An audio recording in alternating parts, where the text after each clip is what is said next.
Hello, welcome back to my channel. My name is Adrian and today I'm starting quite the series on my channel. So I have a lot of books on my shelf and I wanted to do a reorganization, but I realized I just have a lot of work to do in it. So I wanted to get started on the process of going through my books to get rid of the ones I no longer have interest in or no longer want to house on my shelves, organizing the books, getting rid of the books that I'm unhauling, whether that be selling them, donating them, and then also continue to curate my shelves. So finding fun ways to pick books to read for my TBR.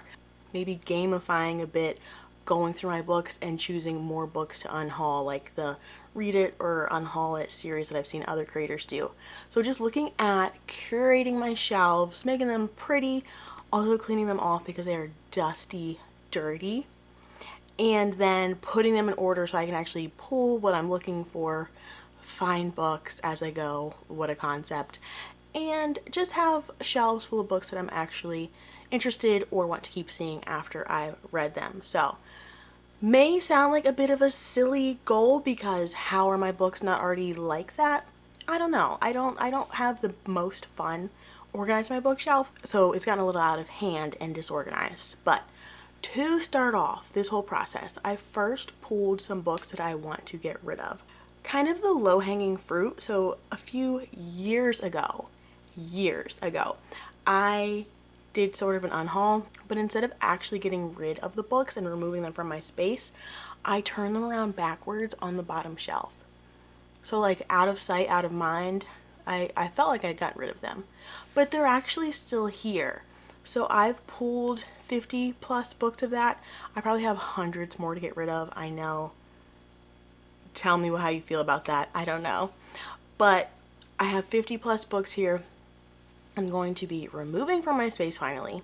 And I just wanted to show you what those are just to give you an idea of what books I am looking to get rid of.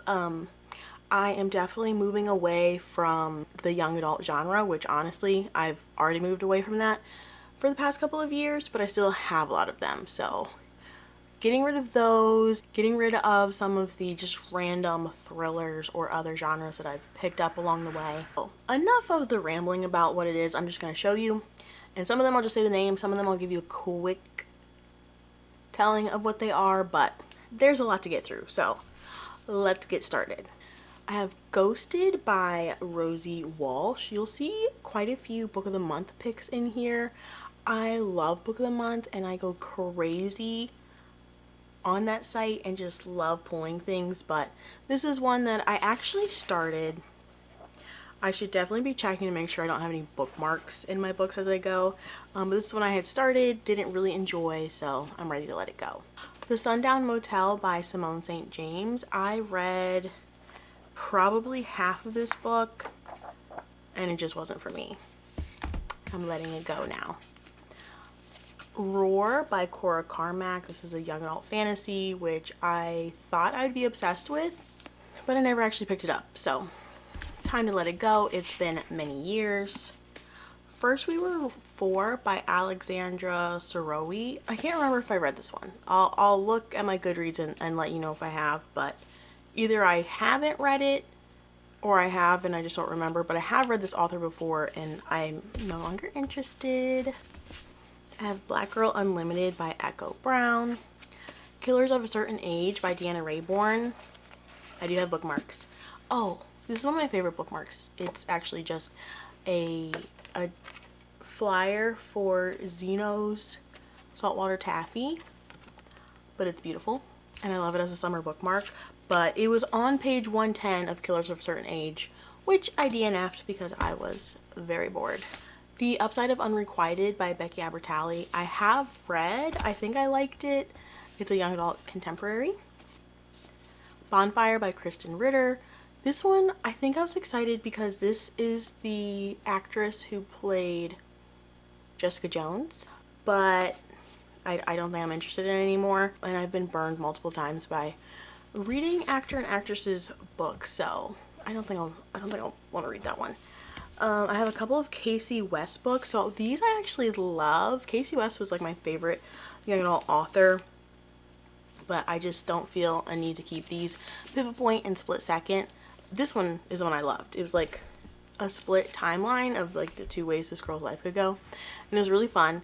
Exciting news, Casey West is coming out with her adult debut, which I will absolutely be reading when that comes out. The Knife of Never Letting Go. I did read this. My sister and I read it. I think I thought it was good, but I'm not going to carry on with the series, and I really just don't need it. Then I have 2 more book of the months. Emma in the Night, then The Proposal by Jasmine Guillory. This one I definitely started, and I'm just not the romance reader like I thought I could be. I have Magician King by Lev Grossman. I don't know if The Magicians is in the stack, but I read the first book, and I think I hated it. I wonder if I would like it now. Do you guys like The Magicians? Should I keep this one? Should I try the series again? I don't know. This one... Wait.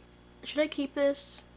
I'm pretty sure this is because I read the first one, The Name of the Wind, and I just thought it was okay. And then I heard that this one was not good. But should I keep this? I'm going to put a pile of the books I'm wondering if I should keep, and you tell me if I should keep them. So I won't dispose of those quite yet. The Field Guide to the North American Teenager. Don't even know what that is anymore. Nil by Lynn Matson. I think I picked this up just because I like the show Survivor. But I've since learned that survival stories are not what I like about Survivor. The Girl from Nowhere. I think this is a sequel to a book that I haven't read. The Kingdom of Ohio. There's literally dust floating in the air from my books. The Kingdom of Ohio. I literally bought because I'm from Ohio, and I thought the cover was pretty. I don't know. Storm Siren by Mary Weber. Young Adult Fantasy. Every Last Word by Tamara Ireland Stone. I was also like, I've always been very into BookTube for the last, 10 years? And I would just buy things that people say they liked, even if I wasn't going to pick it up. Or didn't have like a big interest in it. I thought, I was like, oh, they liked it? I'm going to pick it up and I'll read it. But then I wouldn't. The Wicked Deep by Shea Earnshaw. A Mrs. Miracle Christmas by Debbie McCumber. Last Christmas, 2023, I did read a Debbie McCumber book. So Debbie McCumber is actually one of my like adult foundational things that got me into reading. I would listen to audiobooks in like 2012 or something because I had a long drive to work. And I loved them. But I recently read a Debbie McCumber Christmas book. I don't know if it was this one or a different one. And I couldn't. I can never do that again. Of Literature and Lattes by Catherine Ray. There's a receipt in here. So in 2022, I was in Fern Park, Florida. Probably on a work trip. And I bought this along with 5 or 6 other books, and I've only read one of the other books I bought. I have a problem, I know. Don't know what this is. I think I just liked the title. Otherworld by Jason Segel. Wait, isn't he an actor? And Kirsten Miller. I think I was looking for more Ready Player One, but I no longer am. I think I actually tried that book and DNF'd it. Now we have The Love That Split the World by Emily Henry. This is what Emily Henry used to do before she started writing romance, and I actually really enjoyed this book. I don't need to keep a copy of it anymore, and I don't think I'm interested in rereading it, but she used to write like magical realism, young adult, contemporary romance, and it was a good time. Next I have Whipple's Castle, which I bought, I don't want to say on accident, but I needed a book for a book club, and it was like an old crusty book, and it came in like a 2-pack. I don't know. I don't know what that is. Shadow Shaper by Daniel Jose Older. Unravel by Callie Reed. Oh, 172 Hours on the Moon. I actually started it maybe last year, DNF'd it, and then just looked up spoilers because I just wanted to know what the twist is that everyone talks about, which was cool, but I don't need that anymore. Three Dark Crowns by Kendare Blake. Another DNF. Hyperbole and a Half by Allie Brosh. This is a beautiful book of little drawings just about life, and I thought it was okay. I don't think I thought it was as funny as a lot of people think, and I don't need to keep it. I have The Widow by Fiona Barton, which I read and thought it was terrible, so it's gonna leave us now. Soulless by Gail Carriger. Okay, this is one that I don't know if I should get rid of. Do these hold up? Are they good? It's like a paranormal Victorian age series with werewolves, vampires. Is it good? I'm putting that in the maybe keep pile because I don't know. A Brief History of Seven Killings by Marlon James. It just feels too heavy for me, and I know I clearly am not picking it up. City of Saints and Thieves. I don't even know what that is. Anya's Ghost. I read this. It was alright.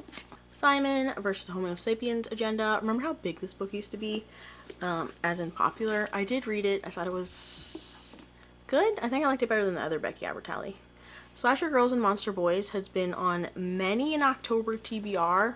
Not recently, but you know, it was for years, and I just never read it. The Young Elites by Marie Lu. Are you having like nostalgia flashbacks? It is fun to see some of these books again. Which major flashback for me, the Shiver trilogy. The Shiver trilogy by Maggie Stiefvater. This is like a werewolf teen books, and I really enjoyed it when I read it. I don't need it. For better and worse. I'll get on book of the month and just pick up any thriller, The Blinds, and then it turns out I'm not actually interested.